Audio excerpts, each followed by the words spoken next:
So hello, hi. On our first lecture, we have seen a general account about Coleochaete, its salient features, its thallus structure with the discoid thallus, which is observed in Coleochaete scutata, and the heterotrichous habit with an erect and prostrate branching, which is seen in Coleochaete pulvinata. Today, we are going to see the asexual reproduction in Coleochaete. For that, we can move to the upcoming slide. Yeah. Asexual reproduction takes place by means of zoospores, which are large, ovoid, and biflagellate. Okay.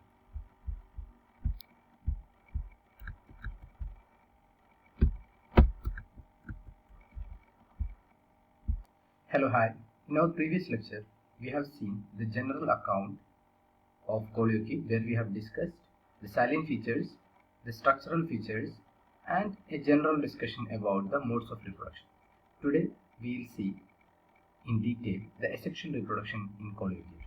We know that there are two kinds of thallus displayed by Coleochaete species.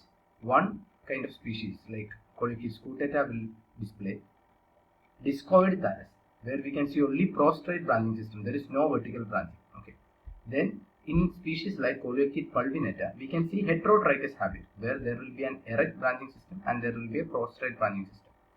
Okay. And in these thallus, we could see the reproductive structures like antheridia and oogonia, that we will be discussing in the session about sexual reproduction in Coleochaete. But today we are going to see how the asexual reproduction operates in Coleochaete. So, asexual reproduction takes place by means of zoospores, okay, which are by means of zoospores and not anthrozoids. Anthrozoids will be during sexual reproduction, but asexual reproduction will be producing zoospores, and we are going to see what are the features of zoospores. You can pause the video and take this note after I complete explaining the remaining slides.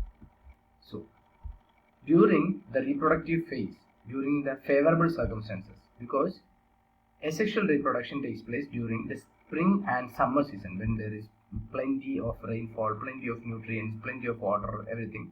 And during that time, one of the filaments, you can see this, both these are same figures. One is drawn on paper and other is drawn on board. That's the only difference. The same figure here, since it is more highlighted, you can refer to this figure. Yeah, this is the normal thallus of Coleochaete. Maybe it's discoid or thallus, whatever. Consider this as the general thallus structure, where you can see rectangular or polygonal cells. From that, any of the cells of the vegetative filament could behave as a zoosporangium, and from this zoosporangium, a single zoospore will be developed. From one zoosporangium, only one single zoospore, and for that, the entire protoplasm of that particular cell will be converted into a zoospore. When the zoospore is released through the pore that is present on the outside of the cell, it will be forming a biflagellate structure, which is ovoid in shape.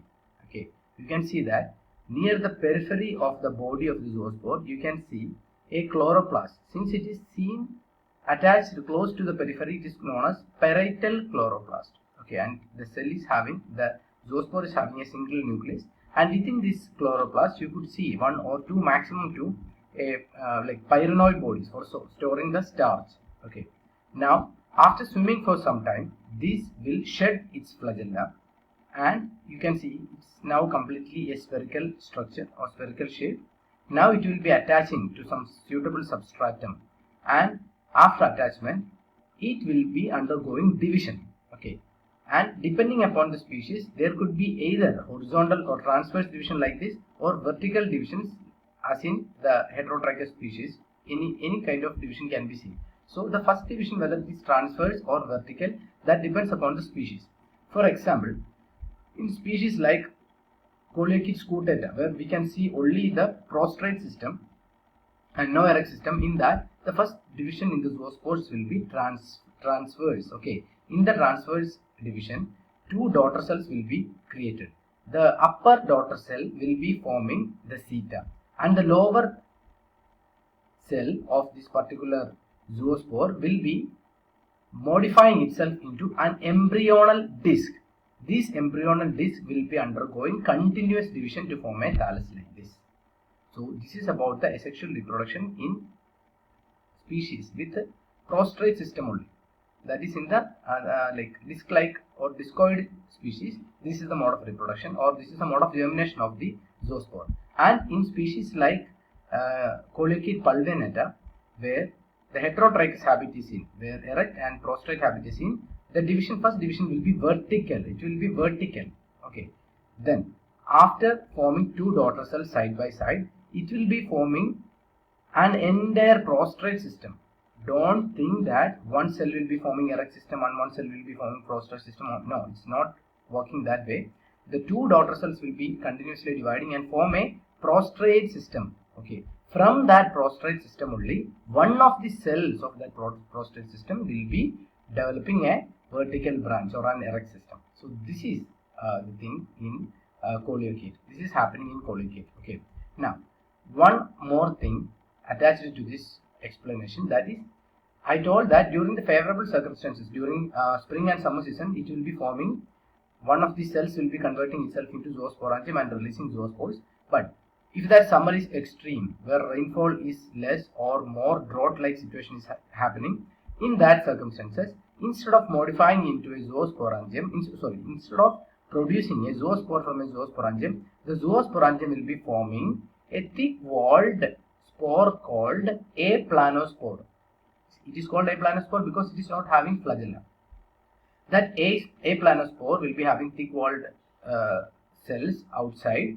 Then, after the favorable situations like comes back, it will be germinating into new thallus. Okay, maybe that thallus will be discoid or that thallus will be heterotrichous based on the species. So this is all about the reproduction, asexual reproduction in Coleochaete. Now this figure I have taken from one text, and why I have drawn a separate figure like this is because, why I have drawn pencil drawing diagrams like this is because this is the thing that we can draw in examination with ease. So this is the structure that is, the mechanism that is given in the textbook. Okay, this was one of the cell of the particular thallus. It modified itself into zoospore. It will be escaping through the pore. Then it will be having like behaving like a biflagellate structure. It will be having a chloroplast. Then after swimming for some time, it will be losing its flagella and it will be dividing, whether transverse or vertical depends upon the species. The upper cell will be forming a hair.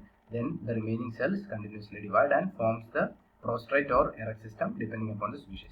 So this is all about Coleochaete asexual reproduction. In the upcoming session, we will be seeing about Coleochaete sexual reproduction. Thank you.